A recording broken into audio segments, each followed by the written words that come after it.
हम देख रहे हैं भूगोल का फरवरी माह का असाइनमेंट जो 9th क्लास का जारी किया गया, इसका सॉल्यूशन। तो चलिए स्टार्ट करते हैं इस वीडियो को सॉल्व करना। और साथ ही साथ आपके जो मॉडल पेपर्स आने वाले हैं उनको भी सॉल्व करेंगे, और आपके ऑलरेडी जो सॉल्व किए गए हैं फरवरी माह के, वो डिस्क्रिप्शन बॉक्स में प्लेलिस्ट जो है उसके अंदर केमिस्ट्री का बना दिया गया है। केमिस्ट्री के जो स्टूडेंट देखना चाहते हैं वो देख सकते हैं। पहला जो क्वेश्चन है वहाँ से स्टार्ट करते हैं। पहला क्वेश्चन पूछा गया है, कर्क रेखा भारत को कितने भागों में बांटती है? तो इसका सही आंसर हो जाएगा, कर्क रेखा जो है भारत को लगभग 2 बराबर भागों में बांटती है। ठीक है, तो ये ऑप्शन इसमें आपको करेक्ट करना है। नेक्स्ट जो क्वेश्चन है इसमें पूछा गया है, आप दिल्ली से अंडमान जाएंगे तो किस दिशा में यात्रा करेंगे? तो आप दिल्ली से जब अंडमान जाएंगे तो आप दक्षिण पूर्व दिशा में यात्रा करेंगे। तो इसमें सी ऑप्शन आपका करेक्ट हो जाएगा। इसके बाद तीसरा जो क्वेश्चन इसमें पूछा गया है, पाक जल संधि किन दो देशों के बीच है? तो ये पाक जल संधि, भले ही पाक नाम है लेकिन पाक के बीच नहीं है, ये भारत और श्रीलंका के बीच है। तो यहाँ पे भी आपका सी ऑप्शन करेक्ट हो जाएगा। अगला जो क्वेश्चन है इसमें पूछा गया है, कर्क रेखा किन राज्यों से गुजरती है? तो कर्क रेखा जो है ये आपकी गुजरती है गुजरात से, मध्य प्रदेश से और झारखंड से। तो यहाँ पे डी ऑप्शन आपका करेक्ट हो जाएगा। पांचवा जो क्वेश्चन है, भारत के पूर्व और पश्चिम में सूर्योदय 2 घंटों के अंतर का क्या कारण है? तो सूर्योदय जो है काफ़ी लेट होता है, उसका कारण है देशांतरीय विस्तार। ठीक है, इसका सी ऑप्शन करेक्ट हो जाएगा। नेक्स्ट जो क्वेश्चन है इसमें पूछा गया आपसे, बिना मानवीय प्रयासों के उगने वाले पेड़ पौधों को निम्नलिखित में से क्या कहा जाता है? तो इन्हें प्राकृतिक वनस्पति कहते हैं। तो ये आपका डी ऑप्शन करेक्ट हो जाएगा। ठीक है, इसके बाद जो नेक्स्ट क्वेश्चन है आपका सातवां, भारत जीव सुरक्षा अधिनियम कब लागू किया गया? यानी कि भारतीय जीव सुरक्षा बोलना चाहिए इसको। तो भारतीय जीव सुरक्षा अधिनियम जो है ये लागू किया गया आपका, ये किया गया था कौन से सन में? तो ये आपका 1972 में। ठीक है, उसके बाद जो नेक्स्ट क्वेश्चन है, एक सींग वाले गैंडा भारत के किस राज्य में पाए जाते हैं? तो एक सींग वाले जो है असम राज्य में पाए जाते हैं। ठीक है, तो यहाँ पे भी डी आपका ऑप्शन करेक्ट हो जाएगा। अगला जो क्वेश्चन है, अंडमान निकोबार द्वीप समूह में कौन सी वन पाई जाती है? तो वहाँ पे सदाबहार वनस्पति पाई जाती है। इसके बाद जो 10वां क्वेश्चन है इसमें पूछा गया, भारत के भौगोलिक क्षेत्र की कितने प्रतिशत भाग पर वन का विस्तार है? तो भारत के भौगोलिक क्षेत्र पर जो है लगभग 24% वन का विस्तार है, जो कि यहाँ पे ऑप्शन नहीं है, क्योंकि ये किताब जब छपी थी तो उस समय इसमें होगा। तो हम यहाँ पे 22% लेके चलेंगे, सी ऑप्शन करेक्ट करेंगे। इसके बाद में नेक्स्ट जो क्वेश्चन है, उन देशों के नाम लिखे जो क्षेत्रफल में भारत से बड़े हैं।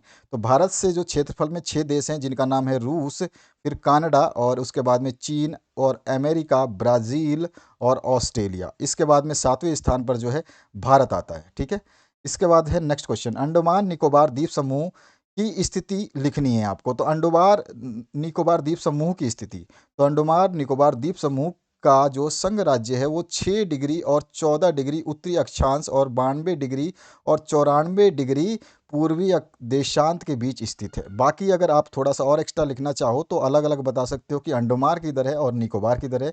तो ये द्वीप 10 डिग्री उत्तरी अक्षांश पर स्थित है, जिसे हम अंडमान द्वीप कहते हैं, और 10 डिग्री उत्तरी अक्षांश पर स्थित दक्षिणी द्वीप को हम निकोबार द्वीप समूह कहते हैं। ठीक है, तो यहाँ पर अंडमान और निकोबार को अलग अलग बताया गया है, और यहाँ पे दोनों समूहों को एक साथ बताया गया है। ठीक है, आपको जो अच्छा लगता है, मैं कहूँगा पूरा ही याद रखें, क्योंकि कभी भी पूछ सकता है कि आप बताइए कि अंडमान द्वीप समूह कौन से अक्षांश पे है, तो आपको पता ही नहीं होगा। इसमें तो ऐसा है ही नहीं, कोई भी 10 डिग्री उत्तरी और 10 डिग्री दक्षिणी नहीं है ना, तो इसलिए आपको पूरा ध्यान रखना है।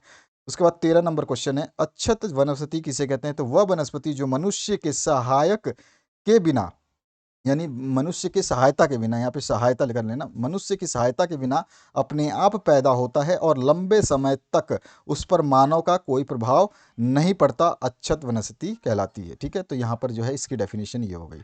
उसके बाद 14 नंबर जो क्वेश्चन है, पारिस्थितिक तंत्र के असंतुलन के कारण जो है आपको दो बताने हैं। तो दो क्या, आपके बहुत सारे कारण हैं। सबसे पहला कारण तो हम ही हैं, यानी कि पारिस्थितिक असंतुलन का सबसे प्रमुख कारण जो है मानवीय क्रियाकलाप है, जिसके कारण विभिन्न प्रकार के जीव जंतु एवं पेड़ पौधे जो विलुप्त हो रहे हैं।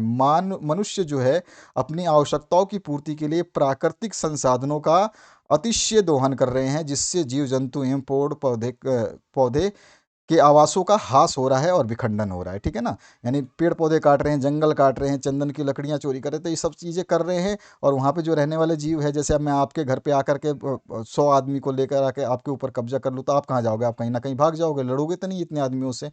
तो यहाँ पर जो है यही समस्या जागृत हुई है। सबसे पहले मानवीय क्रियाकलाप जो हैं, उसके बाद में सहविलुप्तता। सहविलुप्तता क्या होती है? सहविलुप्तता में जैसे कि मान लीजिए किसी कारण से कोई जीव लुप्त हो गया, तो उस जाति के लुप्त होने से उस पर निर्भर होने वाले दूसरे जाति जो है वो भी लुप्त लुप्त हो जाएगी। यानी कि अगर मान लीजिए कि आप एक छोटा सा एग्जांपल दूँ, घास खाते हैं हिरण, अगर घास ही ना रहे तो हिरण जो है ऑटोमेटिकली खत्म हो जाएगा। समझ में आया? तो वो बात होती है सहविलुप्तता। ठीक है, ये एक कारण है।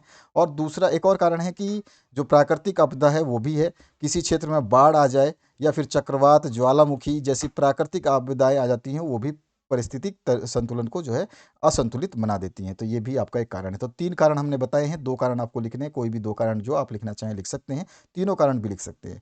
15 नंबर क्वेश्चन है, भारत के पड़ोसी देशों के नाम लिखने हैं। तो देखो, भारत के पड़ोसी देश तो बहुत सारे हैं, सभी के नाम फटाफट लिख सकते हैं, लेकिन मैंने यहाँ पे उत्तर पूर्व में, दक्षिण में, इधर उधर कौन है ये बताया है।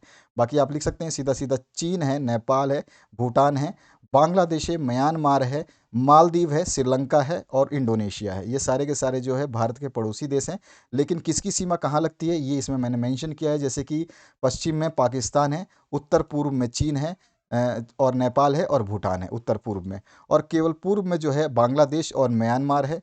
हिंद महासागर में इसके दक्षिण पश्चिम में मालदीव है, और दक्षिण में श्रीलंका है, और दक्षिण पूर्व में जो है इंडोनेशिया है। तो इस तरह से आप लिख सकते हैं, चाहे तो आप डायरेक्ट नाम लिख सकते हैं, लेकिन आपको पता होना चाहिए कौन पूर्व में है कौन पश्चिम में है। अगला जो है 16 नंबर क्वेश्चन, भारत का अक्षांशीय एवं देशांतरीय विस्तार आपको बताना है। तो आपका जो है ये भारत का अक्षांशीय विस्तार जो है 8 डिग्री 4 मिनट और उत्तर से, ठीक है, 4 उत्तर से है, उत्तर से 37 डिग्री 6 मिनट उत्तर तक है।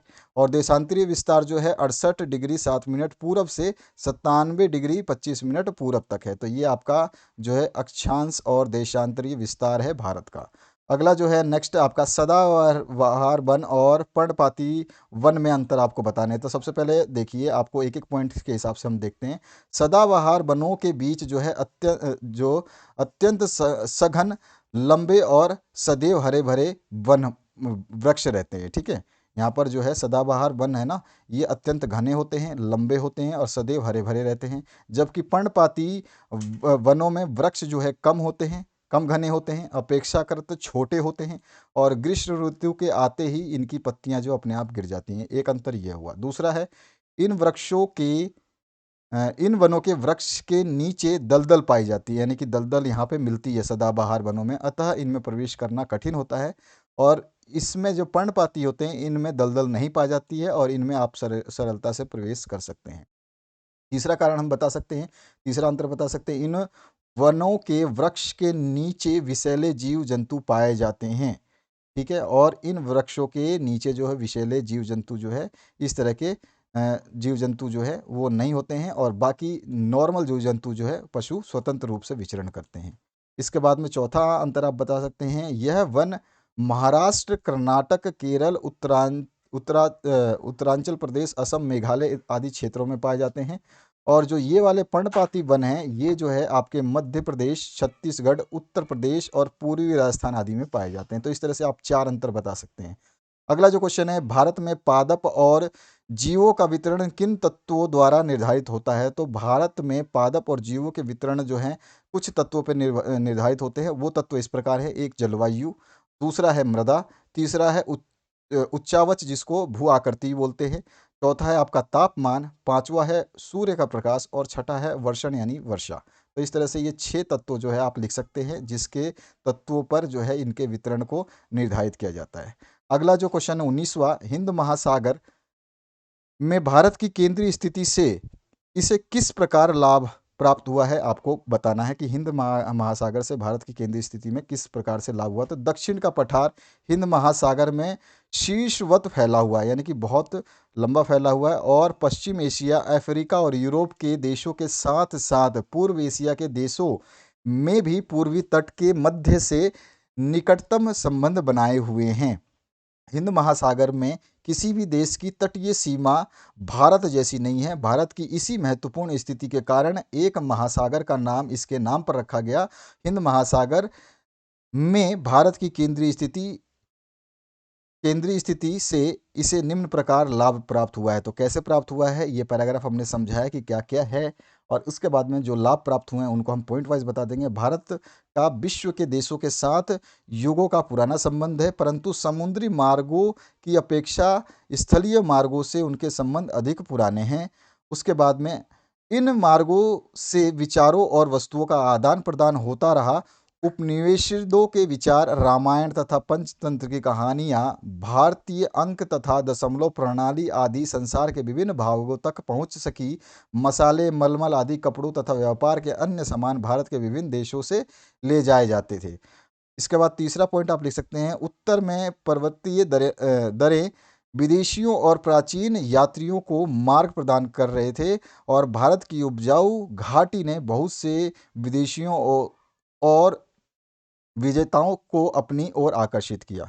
विदेशियों और विदेशियों से जो विजेताएं हैं, यहाँ पे से हटा देना इसको, विजेताओं को अपनी ओर आकर्षित किया, और मध्यकाल में आने वाले मंगलो, तुर्की, अरबों और पारसियों ने भारत में स्थापत्य कला को समृद्ध किया। यूनानी स्थापत्य कला और पश्चिमी एशिया की वास्तुकला के प्रतीक मीनारों और मुगल बंदों का जो है प्रभाव हमारे देश के विभिन्न भागों में दिखा गया है। तो इस तरह से हम बता सकते हैं कि जो हमारा हिंद महासागर है, ये भारत के केंद्रीय स्थिति में किस प्रकार लाभ प्राप्त हुआ है। ये सारे के सारे पॉइंट्स जो है डिस्कस करोगे तो आपका आंसर सही हो जाएगा।